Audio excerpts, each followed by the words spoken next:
Alors ça, c'est quand même un des gros points forts du film. Visuellement, c'est une claque. Ça commence avec cette vision dantesque d'un Los Angeles qui crache des flammes et d'emblée, on est dedans. Un futur sombre, dense, surpeuplé et on y croit. Décors, véhicules, accessoires, costumes, on n'est pas sur des trucs délirants et fantaisistes qui font film de science-fiction. Et ce qui apporte un degré de crédibilité supplémentaire, c'est que ces objets sont usés, patinés, griffés, marqués par le temps, comme si le futur avait déjà un passé. C'est la grande idée visuelle du film. On est dans un futur proche et ce futur n'a pas fait table rase du passé. Les machines volantes côtoient de vieux modèles de voitures et des vélos rouillés, et les bâtiments ultra-modernes jouxtent des immeubles vétustes qui s'effritent.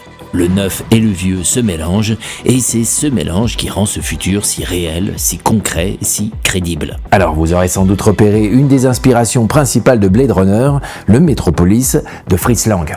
On a même des plans très similaires. Bon, mais de façon générale, on retrouve la même ville verticale, la séparation radicale des classes, les puissants dans leur tour et le peuple en bas. Mais la dimension que Blade Runner apporte, c'est que ce futur n'est pas seulement hiérarchisé. C'est un futur où l'humanité s'épuise, se fatigue, pour ne pas dire se meurt. Un monde industrialisé à l'extrême, pollué, plus de végétation et les seuls animaux sont artificiels. On rêve d'un ailleurs, on a du mal à se faire comprendre et les corps portent les stigmates de ce monde qui s'effondre. Gaff boiteux, Sébastien rongé par une maladie dégénérative, Tyrell qui porte ses lunettes en cul de bouteille, tous les personnages sont plus ou moins diminués. L'humanité s'effrite donc de toutes parts et avec ces êtres artificiels qui débordent de vitalité, de désir et d'émotion, on touche là la véritable dystopie de Blade Runner.